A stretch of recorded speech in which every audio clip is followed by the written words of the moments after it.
कुछ कहानी ऐसी होती है ना जो वक्त और सकाफत की सरहदें पार कर जाती हैं।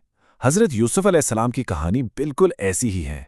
ये सिर्फ एक किस्सा नहीं बल्कि एक ऐसी गूंज है जो सदियों से मुख्तलिफ आवाज़ों में अलग अलग अंदाज में सुनाई देती रही है।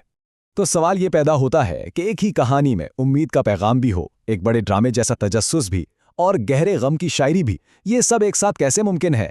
आइए मिलकर इस दिलचस्प सफर पर चलते हैं।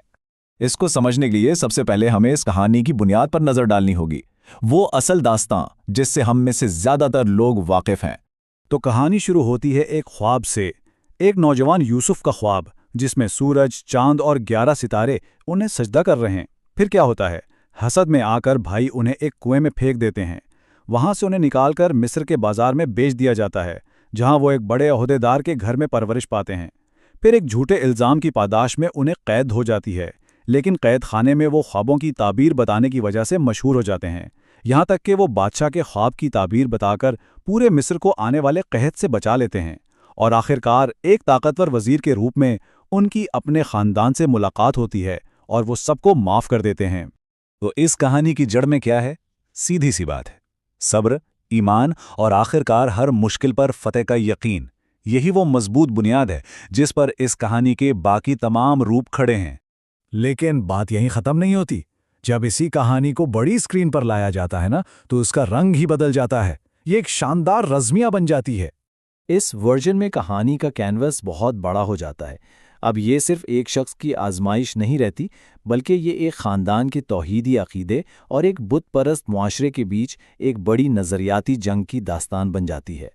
और इस वर्जन का जो अंदाज़ है ना, वो भी बहुत ड्रामाई है। मुकालमों में एक ख़ास किस्म की शिद्दत है।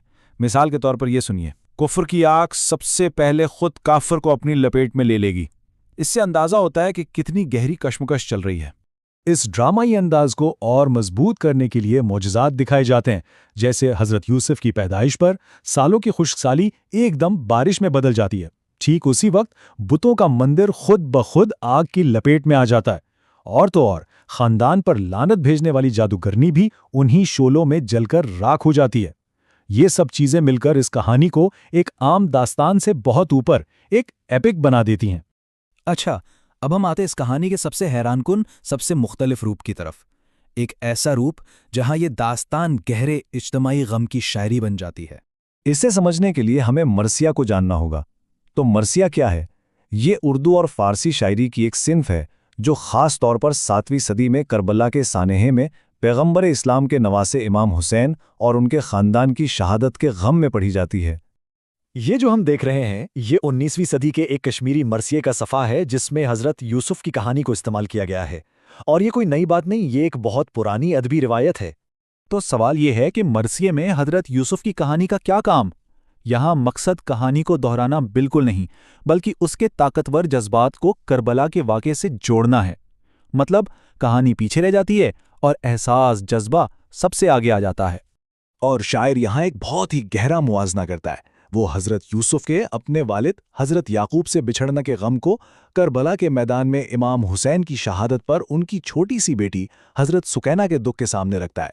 इस तरह एक जाने पहचाने दुख के जरिए एक बहुत बड़े नाकाबिले बयान गम की शिद्दत को महसूस कराया जाता है। तो इस तरह ये कहानी अब सिर्फ एक फ़र्द की कहानी नहीं रहती, बल्कि ये मातम और याद के एक इज्तिमाई तजुर्बे का जरिया बन जाती है, एक पूरी कम्युनिटी के मुश्तरका गम का इजहार। तो हमने कहानी के 3 बिल्कुल अलग अलग रूप देखे। इससे हमें किसी भी कहानी की असल ताकत के बारे में क्या पता चलता है? आइए एक नज़र डालते हैं। बुनियादी दास्तान हमें सिखाती है ईमान और सब्र, फिल्मी वर्जन दिखाता है तसादुम और मौजज़ात, और शायरी यानी मरसिया बन जाता है मुश्तरका गम और याद की आवाज़। एक ही कहानी, लेकिन 3 बिल्कुल मुख्तलिफ मायने। तो फिर इस कहानी की असल ताकत है क्या? वो इसके बुनियादी इंसानी जज्बात में छुपी है। बिछड़ने का दुख, मुश्किलात में ईमान को थामे रखना और दोबारा मिलने की उम्मीद, यही वो आफाकी एहसासात हैं जो इस कहानी को इतनी लचक और कुव्वत देते हैं कि ये हर ज़माने और हर सकाफत में अपने लिए एक नया मतलब तलाश कर लेती है। ये हमें इस सवाल पर छोड़ जाता है कि वो कौन सी कहानियां हैं जिन्हें हम बार बार सुनाते हैं और हर बार उनमें कौन से नए माने दरियाफ्त करते हैं।